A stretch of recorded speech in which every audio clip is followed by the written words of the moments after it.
ప్రభుత్వం GO number 117 ఆ రోజుల్లో విడుదల చేసింది. 6 రకాల స్కూళ్ళు పెట్టి జీవో నెంబర్ 117 అందరూ ముక్తకంఠంతో వ్యతిరేకించారు. లోకేష్ కూడా వ్యతిరేకించారు.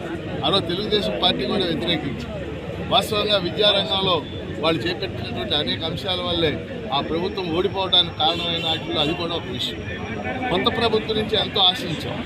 కానీ ఇప్పుడు జీవో నెంబర్ 117 రద్దు చేసి దాని స్థానంలో జీవో నెంబర్ 19, 20, 21 అని ఈ 2-3 రోజుల్లో విడుదల చేస్తారు. వాళ్ళు 6 రకాల స్కూల్ పెట్టారు, 9 రకాల స్కూళ్ళు అంటున్నారు. ఇవన్నీ కూడా ప్రభుత్వ పాఠశాలల్ని పూర్తిగా ప్రైవేటీకరించడానికి ఉద్దేశించినటువంటి సంస్కరణలని మేము భావిస్తూ ఉన్నాం. సాల్ట్ పథకంలో భాగంగా ప్రపంచ బ్యాంకు సంస్కరణలు భావిస్తూ ఉన్నాం. అందువల్ల వీటన్నిటికి సంబంధించి కొన్ని స్పష్టమైన డిమాండ్స్ పెట్టడం జరిగింది. తెలుగు మీడియం, సమాంతర మీడియం చంద్రబాబు నాయుడు, పవన్ కళ్యాణ్ ఇచ్చినటువంటి వీడియోలు మా దగ్గర ఉన్నాయి. మేము అధికారంలోకి వస్తే సమాంతర మీడియం, తెలుగు మీడియం ఉంచుతామని చెప్పారు. ఇప్పుడు ఆ వీడియోలు ఇప్పుడు మేము ప్రదర్శించగలం. తెలుగు మీడియం, సమాంతర మీడియం తప్పనిసరిగా ఉండాలి. అలాగే హై స్కూల్లో ఒక సెక్షన్ 1:45, 1:53 పెట్టారు. దానివల్ల చాలా నష్టం జరుగుతుంది.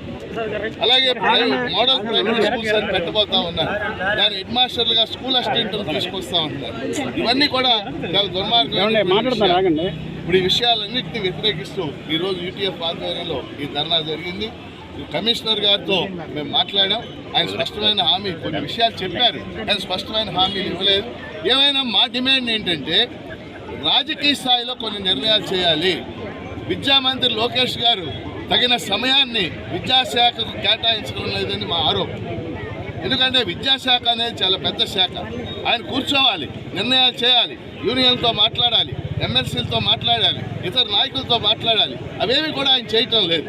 మొదటి 2 నెలలు చేశాడు, కానీ ఇవాళ 12 నెలలు కావస్తుంది గవర్నమెంట్ అధికారంలోకి వచ్చి. వెంటనే లోకేష్ గారు ఈ జరుగుతున్నటువంటి పరిణామాల పట్ల మమ్మల్ని పిలిచి, మా నాయకులను పిలిచి చర్చించి విద్యారంగాన్ని కాపాడే విధంగా, ప్రభుత్వ పాఠశాలను కాపాడే విధంగా నిర్ణయాలు చేయాలని చెప్పేసి మేము డిమాండ్ చేస్తాం.